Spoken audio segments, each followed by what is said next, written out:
Oui. Salut tout le monde, on est samedi soir, c'est quoi tes pronoms? J'espère que vous allez bien. Alors comme d'habitude, on prend 2 petites minutes pour vérifier que le son est bon. Alors, de mon côté, normalement, c'est bon. Oui. Yann, est-ce que c'est bon? Petit test son, C'est bon. est-ce que c'est bon?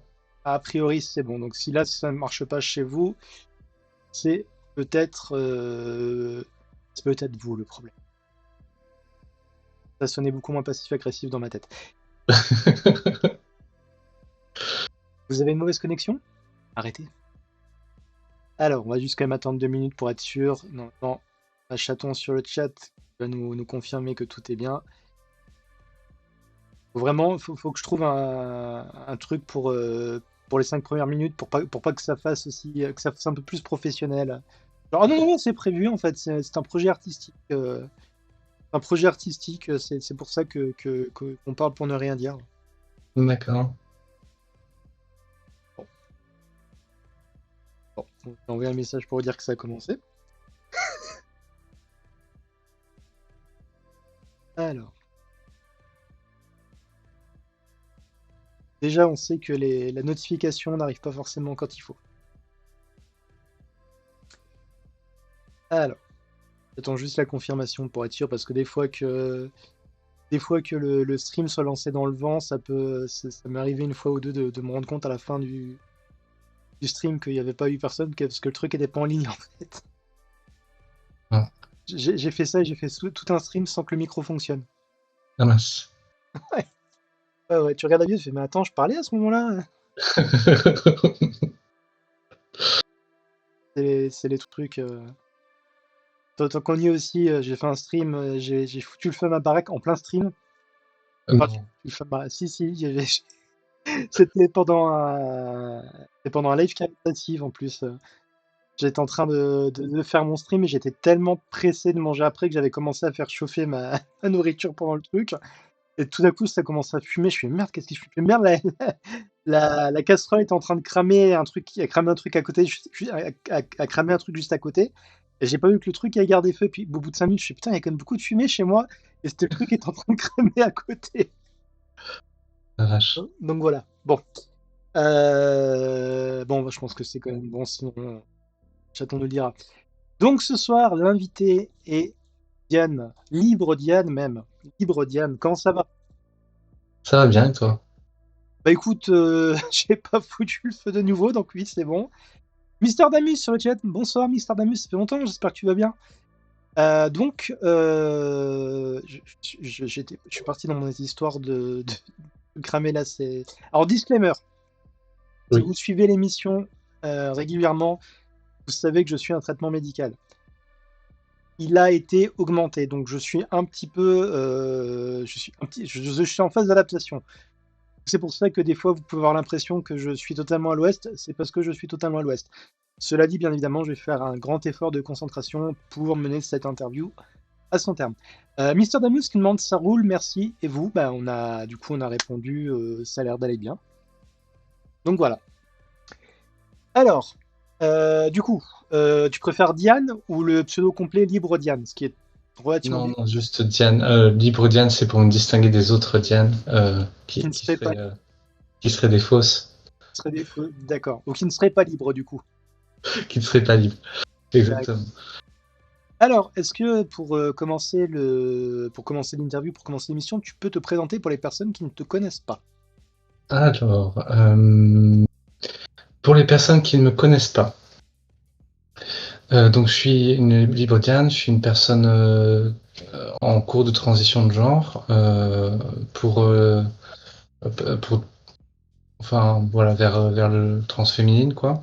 Euh, je suis une activiste de gauche sur Blue Sky globalement. Et qu'est-ce que je peux dire de plus? Je suis informaticienne. J'ai 35 ans et voilà. C'est à peu près nos informations principales nous concernant. C'est ouf le nombre de personnes trans femmes surtout, informaticiennes qu'on a eu dans l'émission. Sans déconner, je crois que tu dois être la. Je me demande si c'était pas genre la sixième en un an ou un truc du style. En tout cas, la troisième en 6 émissions, c'est. Est-ce que tu bois de la Monster? Non, alors non. J'ai une vie assez saine. Je bois pas beaucoup de boissons caféinées ou énergisantes, etc. En partie, bah déjà parce que ça fait prendre du poids et j'essaie de réduire ma prise de poids parce que je pense que je sais pas si tu suis le même traitement que moi, mais je suis un traitement aussi psychiatrique et du coup je dois faire attention au poids, je dois faire attention à la caféine et donc les boissons énergisantes c'est pas idéal pour ça. Alors, je prends pas mal de trucs, dont la kétiapine. Moi, je sais que mon psy m'a dit faisait prendre du poids. Et grosso modo, de ce que j'en vis, c'est que je dois faire 2 fois plus d'efforts pour perdre du poids, parce que j'essaye de perdre du poids aussi. J'ai énormément de poids avec le Covid, je dois faire 2 fois plus d'efforts pour 2 fois moins de résultats. Ouais, ouais, c'est un peu Et ce que je vis aussi. Je pèse pas mal enfin, je pèse 90 kilos grosso modo. Et en fait, j'aimerais atterrir vers 70 idéalement. Le truc, c'est que j'ai un rythme, enfin, j'ai un mode de vie plutôt sain dans mes repas, etc.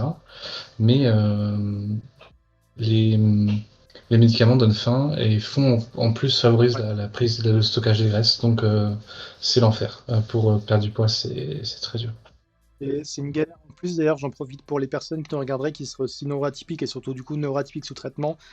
Là, il commence à faire très chaud. Je me suis fait avoir moi cet après-midi, par exemple. Les traitements de ce genre déshydratent énormément. Faut vraiment bien penser du coup à boire, je vais pas vous dire 2 fois plus parce que ça me paraît beaucoup, mais ce genre de traitement déshydrate. Encore une fois, je suis sorti pas longtemps cet après-midi, il faisait super beau, ça fait du bien d'ailleurs au moral. 10 minutes dehors, je suis rentré, j'ai cru que j'allais tomber dans les vapes. Donc vous faites pas avoir comme moi, buvez plus de l'eau, du coup, l'eau et reste, enfin de l'eau ou du sirop, peu importe, ça reste le truc qui est le plus hydratant.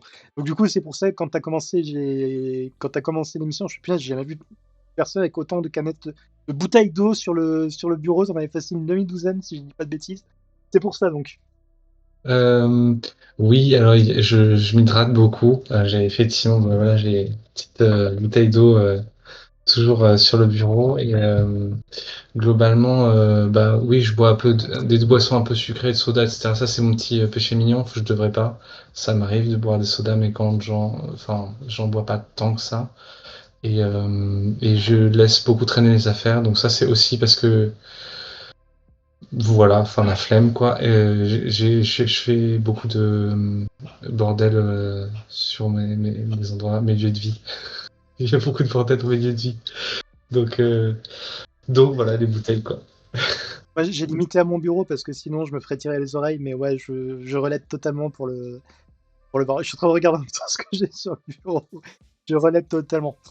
Du coup, on va quand même pas parler d'hydratation pendant toute l'émission. Euh, Ce que je propose pour commencer, est-ce que tu peux nous dire quand tu t'es rendu compte de ta transidentité? Euh, c'est pas très très clair pour moi. D'ailleurs, je sais pas si je m'en suis toujours, enfin, si j'ai conscientisé exactement jusqu'où ça allait et jusqu'où j'étais prête à aller. Euh, donc parce que j'utilise les pronoms elle, mais je suis une personne, je me suis présenté comme une personne non transfemme, mais en réalité, je suis plus non binaire, euh, plus en questionnement sur mon genre en général.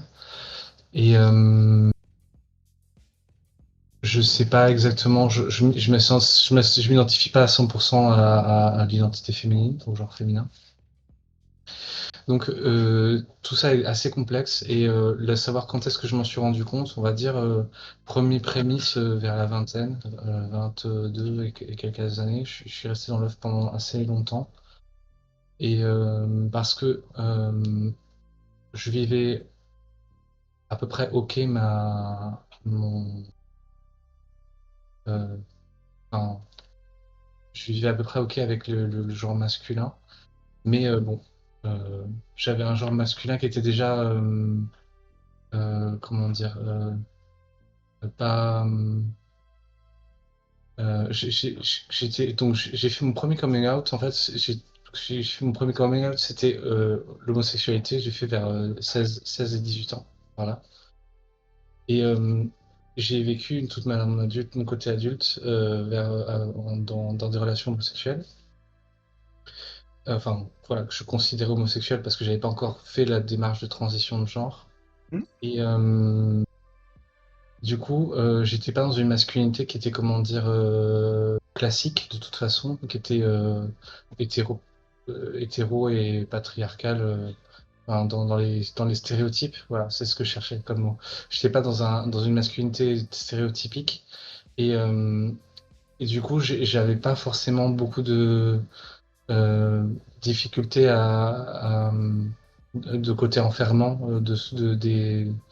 du genre. Je le vivais pas trop mal en fait. J'avais une espèce de, par exemple, j'avais des espaces pour lesquels j'acceptais qu'on me féminise plus ou moins ouvertement. C'était voilà, des choses que j'acceptais et et qui me donnaient beaucoup de joie. Et je me suis rendu compte un peu au fil du temps que c'était ça que j'avais envie. Mais il n'y a pas eu de déclic, il n'y a pas eu de moment de révélation ou quoi que ce soit. C'était très progressif et très lent. Et je pense que ça a commencé vers la 22-23 ans. Et j'ai terminé de réaliser ça il y a 2 ans. Que j'avais vraiment envie de faire En fait, il y a 2 ans, j'ai pris une décision vis-à-vis de la transition. Et de changer de pronom, changer d'identité en ligne, etc. Et de changer de genre. Voilà. D'accord. T'as, t'as des choses qui t'ont. Tu parlais d'endroits où tu pouvais, entre guillemets, où l'expression de genre féminin était entre guillemets acceptée. C'est des endroits, ces endroits particuliers du coup qui t'ont entre guillemets poussé, ou c'est juste que tu as eu la chance du coup de trouver des endroits au moment où tu avais besoin de les trouver en fait? Non, j'ai juste trouvé des endroits où où je pouvais. euh, je sais pas comment expliquer. Euh, Est-ce que par exemple tu peux nous dire ce que c'est comme genre d'endroit ou pas du tout? Bah, dans la sexualité, par exemple, c'est un endroit où je pouvais être plus féminine et où j'étais féminisé très fréquemment et où ça posait pas de soucis et où ça me posait beaucoup d'euphorie. Donc c'était un des espaces dans lesquels je pouvais vivre le fait d'être une femme et c'était dans cet endroit-là, ok. Par ailleurs, en D'accord. ligne, j'ai aussi eu des interactions où bah, j'admettais mes moments un peu dysphoriques. Et, euh, et puis, bah, c'était aussi des endroits où j'avais une écoute et j'ai fréquenté de toute façon pas mal le milieu LGBT en général, dans lequel j'ai croisé d'autres transfemmes, etc., qui m'ont encouragé et euh, qui m'ont ouvertement demandé comment je voulais me positionner par rapport à ça et où j'ai pu faire des jeux de rôle, des choses comme ça. Le jeu de rôle aussi, c'était un autre espace où j'incarnais beaucoup de personnages féminins. Euh, et du coup, c'est dans ces moments-là que j'ai un peu développé mon goût pour la féminité, quoi. Ouais. Ah, jeu de rôle, c'est quoi du coup, c'est que je sois bien sûr comprendre, c'est jeu de rôle papier, D&D, ce genre de choses. Oui, j'ai le JDR, euh, le jeu de rôle dit sur table, mais bon, qu'on fait pas mal sur Discord ou ailleurs, en ligne, et donc où j'ai pas mal incarné des personnages féminins de ces Donjons et Dragons et tous les dérivés de ces jeux-là. Ouais. Ah, c'est vrai que là, par contre, pour le coup, j'essaie de me réfléchir par rapport aux invités qu'on a pu avoir par le passé. C'est vrai qu'effectivement, le jeu de rôle n'est pas venu souvent. Et jeux vidéo, pas mal, mais le jeu de rôle, ça reste relativement. Alors, je dis pas que le jeu de rôle n'est pas pratiqué, je dis que dans le cadre d'émissions, il y a peu de personnes qui nous en ont parlé. Et je trouve ça super intéressant du coup, parce que c'est vrai que c'est vraiment le truc qui te permet de jouer, de jouer qui tu veux. Mais du coup, tu as dit que tu as commencé la transition il y a 2 ans, c'est ça? Oui, en fait, ce que j'ai commencé à faire il y a 2 ans, c'est la transition sociale en changeant mes pronoms publiquement sur tous les réseaux où j'étais, en même assumant professionnellement que ben, maintenant c'était elle, etc. Et après, j'ai aussi entamé des démarches transition THS, etc.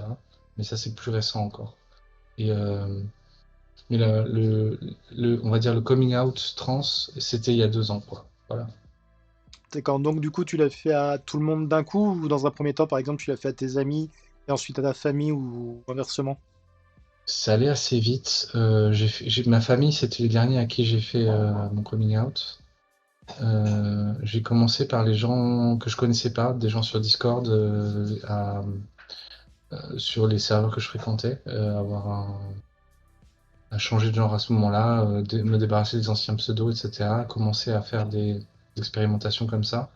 Et j'ai fait ma transition après au travail aussi, sur LinkedIn, ailleurs, voilà, dans des espaces militants, et voilà, c'est allé assez vite. D'accord. Je prends juste une petite seconde, j'ai oublié de le faire. Chaton est arrivé sur le chat, je l'avais oublié de refresh, je m'en doutais. Et salut à toi, Arash, j'espère que tu vas bien, que tu as pu te reposer, Du coup, dans toutes ces années, cette dizaine d'années, c'est bien ça que tu as dit, hein, la dizaine d'années, vraiment, tu as pu prendre ton temps et tout. Est-ce que il y a des événements en particulier qui ont fait que tu partais plus vers une direction? Ou est-ce qu'encore une fois, c'était vraiment juste un truc qui se fait graduellement et organiquement, sans côté vraiment, je vais pas dire contrôle sur la chose, mais que tu vois, un jour, tu t'es dit, ah oui, ça, il y a ça. Euh, je suis désolé, ma question est vachement alambiquée. Ouais. Est-ce qu'il y a eu des événements qui ont fait que, ou est-ce que ça s'est fait juste graduellement? Voilà. Non, il n'y a pas d'événements qui ont fait que vraiment. Je pense que c'est probablement que j'ai toujours eu envie hein, de ça. C'est juste que euh, en fait, c'était pas, je sais pas comment dire, on est plus que la transidentité. Et j'avais beaucoup de choses qui étaient dans ma vie à ce moment-là. Pendant ces 10 années-là, j'étais en train de me stabiliser au niveau professionnel, au niveau personnel, enfin du couple, etc. J'avais beaucoup d'ordres à faire, à mettre dans la santé mentale, etc. J'avais beaucoup de combats à mener. Et en fait, et ben, la transidentité, c'était pas le truc que j'avais envie d'attaquer de suite dans des moments où j'étais en train de stabiliser tout le reste, quoi. Donc j'ai attendu essentiellement parce que voilà, j'avais l'impression que c'était pas le moment de transitionner. En plus de quoi, je pense que j'étais pas. C'est compliqué parce que donc je suis pas totalement affirmatif sur le fait que j'ai envie d'être une femme, etc. C'est beaucoup plus complexe, c'est beaucoup plus confus. Et du coup, ça a mis du temps à. C'est pas juste que j'ai mis du temps à le réaliser, c'est que la confusion fait que j'ai mis du temps à me décider à prendre une action. Voilà. D'accord. Je sais pas si c'est très clair. Oui, oui, oui, oui, oui, ben en tout cas, je comprends. Je pense que sur le chat, c'est pareil, mais n'hésitez pas à dire si vous comprenez pas. Et du coup, donc, en fait, tu veux dire que c'est aussi le moment du coup où tu t'es politisé, tout ça, et c'est ça qui a décalé le truc, c'est ça? J'ai bien compris? Oui, oui, oui. Alors, c'était pas, j'ai pas forcément lié les deux, mais c'est vrai que oui, ça a coïncidé aussi avec le moment où je me suis plus politisé. Euh, un des événements qui m'a fait ressentir, parce qu'en fait, les moments où on a envie de transitionner, où on met un coup d'accélérateur là-dessus, souvent c'est parce qu'on ressent beaucoup de dysphorie, parce que un événement nous a particulièrement marqué négativement. C'est malheureusement comme ça qu'on avance parfois. Et la politique, c'était un des trucs où bah, j'avais le sentiment qu'on me percevait comme étant partie d'un problème, ce qui n'était pas du tout ce que je ressentais en partie d'un problème vis-à-vis du féminisme, vis-à-vis de vis-à-vis de causes qui me tenaient à cœur, parce que voilà, j'ai toujours été féministe et je ne me l'expliquais pas vraiment, mais en fait, bon, il y avait une explication à ça. Et ce coup d'accélérateur que j'ai eu, c'est cette dysphorie qu'on me rejetait des espaces féministes parce que j'étais un homme. Et en fait, j'ai trouvé ça insupportable. Je me suis dit, ben, en fait, c'est un- s'il faut transitionner pour être vu comme légitime pour défendre les femmes, ben voilà, c'est quoi. Ce qui est un peu triste quand on y pense, d'être obligé de. Est-ce que c'est quelque chose en fait que tu as fait à contre-cœur du coup, ou est-ce que Non, non, c'est. non. Non, quand même pas. Non, c'est juste que c'était un élément dysphorisant. J'ai ressenti la dysphorie d'être un homme à ce moment-là, fortement, parce que il y avait une histoire de rejet, il y avait la vision que je pouvais être un danger, que je pouvais être prédatrice, etc. Des choses qui étaient déjà des choses que étaient très euh, qui étaient pénibles pour moi, que je ressentais déjà en fait. Et c'est ça que, en fait, en appuyant là où ça fait mal, je me suis dit, faut que ça change parce que j'en souffre. Ça m'a fait réaliser que j'en souffrais en fait. Voilà. D'accord. C'est plus ça la vérité. Et du coup, depuis que tu as commencé, c'est les hormones, hein, c'est ça? Chaque fois- Oui. Est-ce que tu as senti déjà quelque chose vis-à-vis de ça? Est-ce qu'il y a déjà du changement? Ou est-ce que c'est pas encore assez avancé à ton sens et à ton opinion? J'ai pris des seins, très clairement. J'ai pris des formes et même mon visage a un peu changé. Euh, Moi, je considère que ça suit son cours, mais c'est toujours des changements qui sont très lents. Et après, euh, je pourrais certainement faire d'autres changements qui accéléreraient mon passing, mais j'ai pas forcément envie de d'aller trop vite, trop loin, et j'ai envie de réfléchir à ce que je fais, quoi. Parce que par exemple, je pourrais faire des chirurgies ou ce genre de choses, mais j'ai pas, je ressens pas, enfin, j'ai beaucoup d'anxiété à le faire en fait, pour plusieurs raisons. Après, on le rappelle encore une fois, on doit à personne le passing, on Exactement. doit à personne de faire quoi que ce soit pour son passing en fait, hein, dans l'absolu. Oui, tout à fait. Et, euh, et c'est vraiment important de le rappeler parce que euh, il y a même, même chez les personnes trans, beaucoup de gens qui sont dans une culture, on va dire, du passing et de s'encourager à faire des actions de passing parce que euh, je sais pas comment expliquer, mais en fait, comme on a de la dysphorie, et que la dysphorie, c'est essentiellement un énorme doute, en fait, on est en train de tout le temps s'encourager à se dire, bah, on est légitime pour, bah, par exemple, les hormones, si je veux, je le fais, quoi. Il faut se dire, il n'y a pas de, non plus d'obstacle à se, à faire les changements dont on a envie et qui nous feraient plaisir. Euh, Et c'est donc en fait la limite elle est assez fine entre s'encourager à faire un changement dont on a profondément envie et puis encourager quelqu'un à faire une action qui va le pousser dans un passing mais qui n'est pas forcément ce dont il avait envie quoi. Oui, Et, chacun du coup a son propre chemin et et du coup, bah, c'est pas parce que la personne A doit faire enfin, se sent devoir faire un passing que la B fera pareil. On a Raj qui nous demande, c'est un genre de norme en quelque sorte. euh, normes par rapport oui. En fait l'idée c'est que aussi on s'encourage les unes les autres à,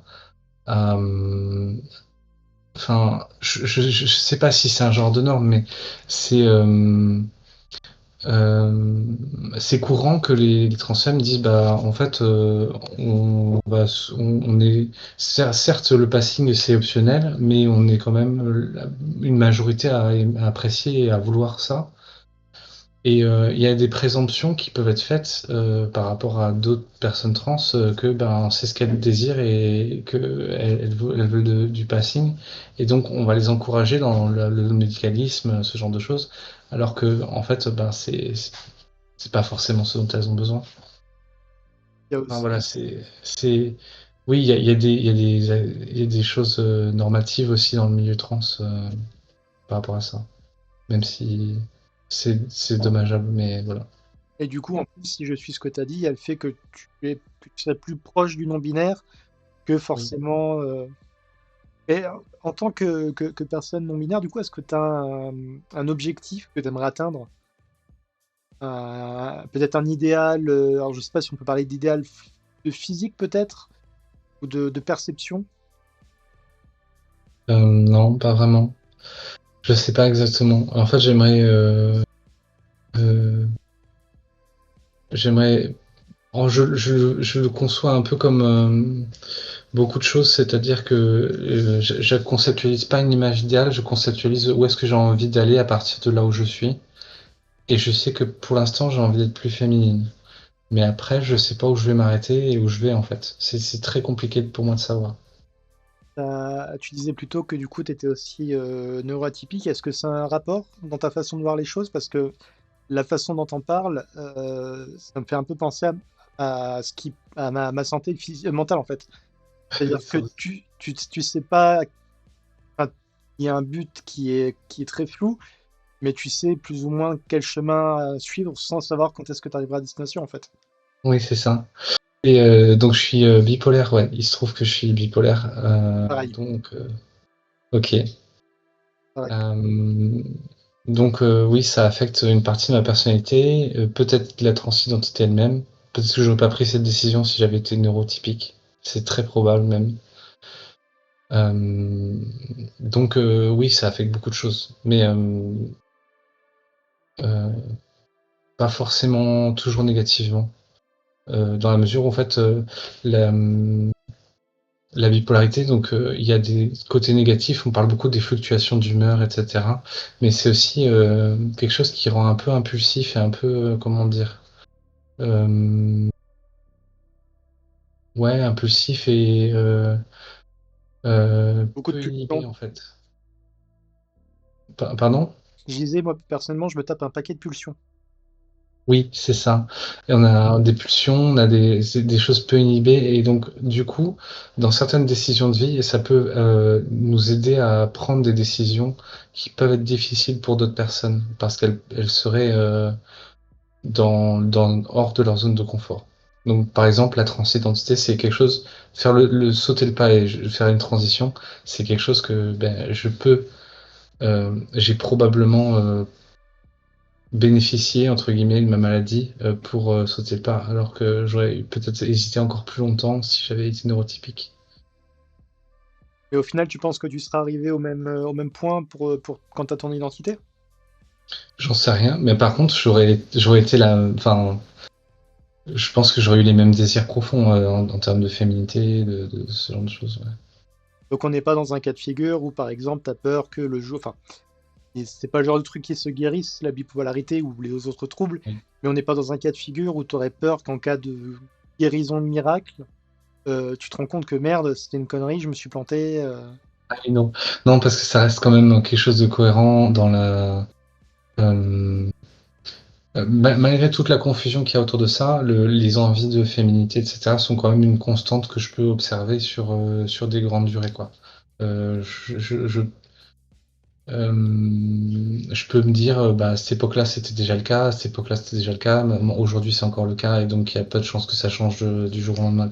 Comme la sexualité en elle-même change très peu du jour au lendemain, dans la mesure, enfin, l'orientation sexuelle en tout cas. Je vais pas redevenir hétéro en me disant mais qu'est-ce que j'ai fait enfin, voilà, ça n'a pas de enfin redevenir hétéro. Oui, enfin ça devient encore plus compliqué quand on parle avec la transidentité. Oui, oui, avec la non-binarité en plus. Ouais. Mais Ils sont plus qualité de... ouais, je pourrais plus en tout cas retomber dans une relation normée en me disant ah bah non j'ai fait des bêtises avant. Enfin c'est un fantasme quoi. Je pense que les gens la plupart des gens le savent. Mais Oui, ouais. parce que du coup, si tu étais vraiment... attention, ma phrase commence très mal, j'en suis conscient. Et si du coup, au lieu de non-binaire, tu allais vraiment vers le fait d'être une femme, au final, du coup, tu te retrouverais hétéro par la force des choses, en fait. Oui. Oui oui. Mais après ça dépend aussi comment on le définit parce que on peut décider d'être, enfin, donc le genre, on le décide de toute façon, donc on peut décider d'être une femme, mais la relation aussi, c'est quelque chose qui se négocie. Et moi, autant je peux décider être une femme, par exemple, autant avec le passing que j'ai, si je sors dans la rue avec un homme, euh, ça va quand même être compliqué de dire on est un couple hétéro, quoi. Je pense que il y a euh, quand on parle d'hétéro, en fait, on pense à quelque chose de classique, normé et basé sur le sexe que la plupart des gens vivent. Et quand on parle de relation hétéro, c'est pas ce qu'on vit quand on est avec une personne en transidentité de toute façon. Même si, sauf si elle a réussi, il ou elle a réussi à avoir un cispassing complet et qu'elle a aussi assumé de vivre une relation complètement hétéro Bah, avec une personne. là, tu parles plus du coup du perçu des gens que du perçu de toi-même, en fait. La perception. Oui, mais ouais, la perception, ouais, mais oui, bah c'est un peu, c'est vrai et c'est pas vrai. Enfin, je sais pas comment dire. C'est les deux quoi. Quand on parle de relation, en fait, on le décide pas tout seul ce que c'est en fait. Je pense que on n'est jamais tout seul à la décider qu'est-ce que c'est comme relation, si c'est une relation hétéro ou pas. Bah, je pense qu'en fait, c'est... J'ai quelqu'un qui me sort le nom que je cherchais. Ça reste en dehors de l'hétéronormativité. Et c'est ce que je veux dire, c'est que même quand on est dans une relation, quand on a fait sa transition et qu'on est dans une relation qu'on définirait hétéro, on n'est pas dans une relation hétéronormée malgré tout. Oui, ouais. Ouais, je vois ce que tu veux dire. Ah, parce que c'est vrai qu'effectivement, j'avais vu plusieurs, bon, c'était à l'époque de Twitter, mais plusieurs tweets de personnes qui disaient je suis une femme trans, mon mec c'est un mec, donc ipso facto on est dans une relation, Hmm. voilà. Mais c'est vrai qu'après c'est pareil, ça dépend de chacun. Euh, Attention, c'est la minute nat. Je sais que moi, par exemple, il m'a fallu un certain temps avant de définir ce qu'était ma sexualité en fait. Parce que même au moment où j'ai fait mon coming out non binaire, il y avait toujours cette espèce de blocage qui disait non, non, je suis hétéro. Et c'est qu'au bout de quelques temps que je fais, mais attends, bah non, je peux pas dire que je suis hétéro, parce que si je suis non binaire, la personne en face sera forcément. Où je me suis dit, bon, bah, bi, j'imagine. Puis c'est devenu un peu ça, quoi. C'est devenu bi par défaut, on va dire. Oui, j'ai une personne qui m'a parlé sur Blue Sky de choses que je connaissais pas du tout, mais qui peut t'aider. C'est des définitions LGBTQIA+, définition d'orientation d'attraction sexuelle. Ah, en vrai, en vrai, mais ça peut être intéressant. Je considère que c'est une question que je me pose plus, en fait. Ouais, Putain, j'en ai et plus en rien à fait, faire. ouais, bon, juste pour terminer cette parenthèse-là, mais on peut définir en fait, c'est dommage de définir l'orientation sexuelle en pensant forcément à d'où elle vient, mais on peut décider de où elle atterrit, quoi. Entre guillemets, on peut décider qu'on aime les personnes plus féminines ou les personnes plus masculines, et c'est à peu près tout ce qu'il y a à décider, quoi. Après, dans un sens, on choisit pas forcément par qui on est attiré. Non, C'est plus quelque chose oui. qu'on vit plutôt qu'on. Mais enfin, c'est la façon dont on le définit enfin, on décide comment on le définit, mais on décide pas forcément ce qu'on ressent, forcément. il y a Chaton qui dit, donc du coup en parlant de notre couple, techniquement on est un couple ambiant. Euh, Ah ouais, mais en fait, il n'y a pas que cette notion de couple. Je suis désolé, je parle à à ma moitié par le chat. Il n'y a pas que le couple actuel en fait, il y a tout le passif, tout le passif que j'ai eu, toutes les personnes avec qui j'ai pu relationner, c'est ça le. C'est sur la. Moi, on me demanderait mon genre de tyran, je dirais Na quoi. Je... Na étant le prénom de ma moitié pour qu'on parle le contexte, c'est très bizarre.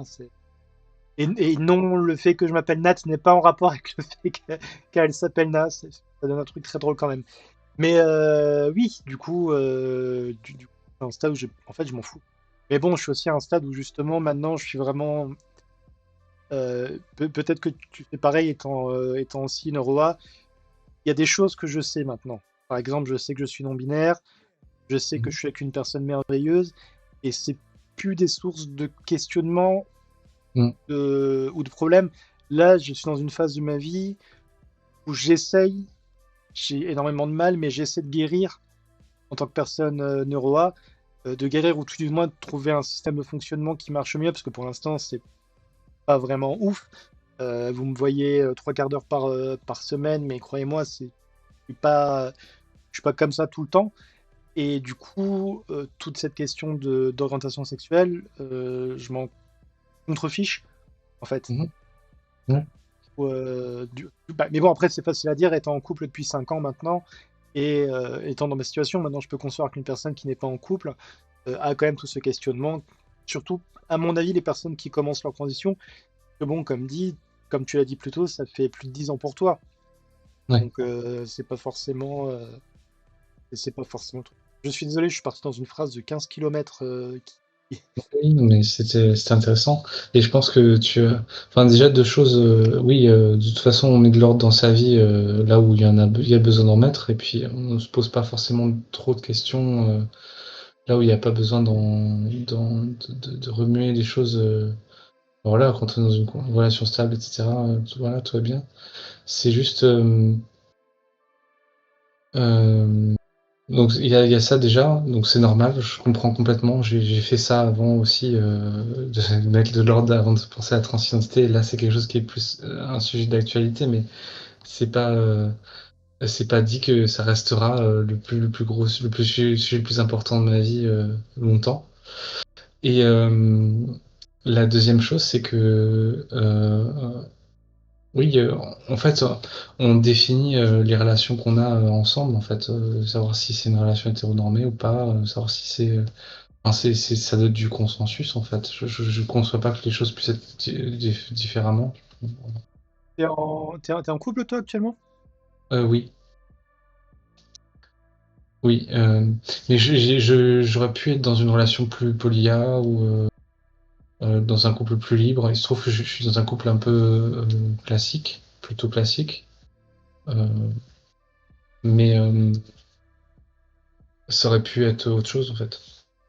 Et c'est ça on a défini ensemble dans quelle relation on était et pourquoi, et voilà. Et pour l'instant, ça me va. Bah, la meilleure chose, je vais faire mon vieux con, mais la meilleure chose, c'est que quand tu peux communiquer justement avec ton partenaire, ta partenaire, et des fois, tu n'as même pas besoin en fait de. La communication se fait, mais pas forcément de façon verbale en fait. Oui. Je sais que avec Chaton, on a commencé sur des chemins différents et au final, sans même s'en rendre compte, on s'est retrouvé à dire bah en fait ça qu'on fait c'est même pas c'est devenu juste en fait un fait en fait. C'est les trucs les plus importants dans les étapes les plus importantes dans notre la relation. C'est les trucs en fait qui sont venus par eux-mêmes. Exemple très con, à la base on avait convenu qu'elle viendrait déménager là où j'habitais Mhm. et au bout d'un moment on s'est juste rendu compte et c'est devenu juste c'était même pas une question qu'on s'est posée. Mais c'est devenu un truc très logique de se dire, bah non, en fait, c'est plus simple et c'est plus pratique pour tout le monde si c'est moi qui viens, en fait. Et il y a ce genre de truc. Mais bon, ça après, encore une fois, je sais pas si c'est la norme pour tous les couples, c'est juste ma façon de vivre le mien. Euh, Par contre, ce que je voulais te demander par rapport au couple, est-ce que du coup, ta transidentité actuelle a changé la façon dont justement, dont tu vis ton couple, tes relations en général? Mon couple, non, et c'est une grande chance parce que j'ai l'écho de beaucoup de gens qui ont perdu leur couple en décidant de transitionner. Et par contre, les autres relations, ça n'a pas changé grand-chose, mais j'ai ressenti une espèce de tension dans ma famille notamment. Hum, je sais que ils comprennent pas complètement quoi. Et enfin, ouais, ça s'arrête là en fait. Ils me soutiennent à peu près, mais ils ont l'impression d'une espèce de lubie un peu bizarre quoi. Enfin, je caricature, hein, c'est pas exactement ça, mais je sens que les raisons, le pourquoi leur échappent. Et savoir, notamment savoir que, bah, pour moi, c'est évident que le genre est une construction sociale et qu'on en fait un peu ce qu'on veut. C'est une convention. Si on est d'accord tous les deux que bah, je suis une femme, bah, très bien, je suis une femme. Et pour moi, il y a rien de plus. Et pour mes parents ou une partie de ma famille, c'est quelque chose de beaucoup plus institutionnel, de beaucoup plus normé, etc. Et donc, ils se posent la question de est-ce que je suis né dans le mauvais corps ou ce genre de choses. Et c'est pas des questions que je me pose en fait. J'ai juste décidé de